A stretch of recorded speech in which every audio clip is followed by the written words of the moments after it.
মোটু স্ট্যান্ডে শ্রী শ্রী নৃসিংহ দেবতা ও শ্রী শ্রী রাম জানকীর মূর্তির প্রাণ প্রতিষ্ঠা। উপস্থিত মুখ্যমন্ত্রী। আগরতলার মোটু স্ট্যান্ড এলাকায় শ্রী শ্রী নৃসিংহ দেবতা ও শ্রী শ্রী রাম জানকীর মন্দিরে রাজস্থান থেকে আনা বিগ্রহে প্রাণ প্রতিষ্ঠা অনুষ্ঠান বৃহস্পতিবার ধর্মীয় আচার অনুষ্ঠানের মধ্য দিয়ে সম্পন্ন হয়। অনুষ্ঠানে প্রধান অতিথি হিসেবে উপস্থিত ছিলেন মুখ্যমন্ত্রী অধ্যাপক ডক্টর মানিক সাহা। এছাড়াও উপস্থিত ছিলেন আগরতলা পৌর নিগমের মেয়র দীপক মজুমদার, পশ্চিম ত্রিপুরা জেলা পরিষদের সভাধিপতি বিশ্বজিৎ শীল সহ বিশিষ্ট ব্যক্তিবর্গ এবং বহু ভক্ত অনুরাগীরা। দীর্ঘদিন ধরে এই পরিত্যক্ত অবস্থায় থাকা এই প্রাচীন মন্দিরটি সংস্কার ও সৌন্দর্যায়নের কাজ সম্পন্ন করার পর এদিন রাজস্থান থেকে আনা শ্রী শ্রী নৃসিংহ দেবতা এবং শ্রী শ্রী রাম জানকীর বিগ্রহ প্রতিষ্ঠা করা হয়। বৈদিক মন্ত্রোচ্চারণ ও পূজার্চনার মধ্য দিয়ে প্রাণ প্রতিষ্ঠার অনুষ্ঠান সম্পন্ন হয়। অনুষ্ঠানে উপস্থিত অতিথিরা মন্দির সংস্কারের উদ্যোগকে স্বাগত জানিয়ে বলেন, ধর্মীয় ও সাংস্কৃতিক ঐতিহ্য সংরক্ষণে এই ধরনের উদ্যোগ গুরুত্বপূর্ণ ভূমিকা পালন করবে।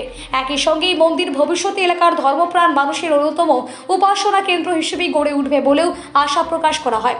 প্রাণ প্রতিষ্ঠা উপলক্ষে মন্দির প্রাঙ্গণে ভক্তদের ভিড় লক্ষ্য করা যায়। অনুষ্ঠান শেষে সকলের মধ্যেই প্রসাদ বিতরণ করা হয়। রামচন্দ্রের মন্দির এবং আমাদের লক্ষণ সীতা তাদের মূর্তি এখানে স্থাপন হলো, সঙ্গে আমাদের হনুমানজিও রয়েছে।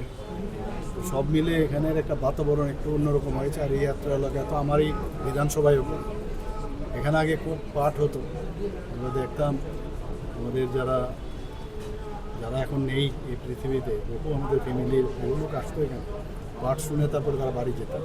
মাঝে মাঝে ছোটোবেলায় আমরা আসতাম, এসে ওনাদেরকে নিয়ে যেতাম। এরকমও একটা ঘটনা আমার এখনও মনে পড়ছে।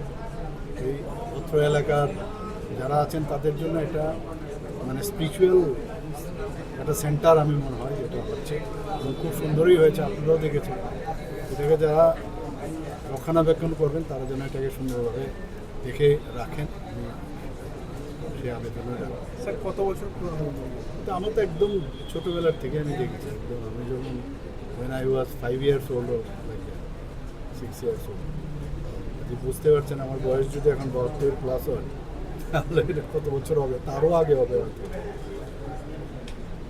স্যার, আজকে এই রথযাত্রা একদমই ছোট থাকতে আসতাম এখানে, তো জরাজীর্ণ অবস্থায় ছিল। আমরা সহজ সরল ভাষায় আমরা ভাবতাম নরসিংদীর যাবো। আসলে তো এটা নরসিংহ রামচন্দ্র তো মন্দির। তো এখানে বহু পুরনো মন্দির, এটা কিন্তু অনেকে জানতো না এটা। আমি তারপরে অনেকে এখান থেকে বললো যে এটাকে একটু রক্ষণাবেক্ষণ প্রয়োজন।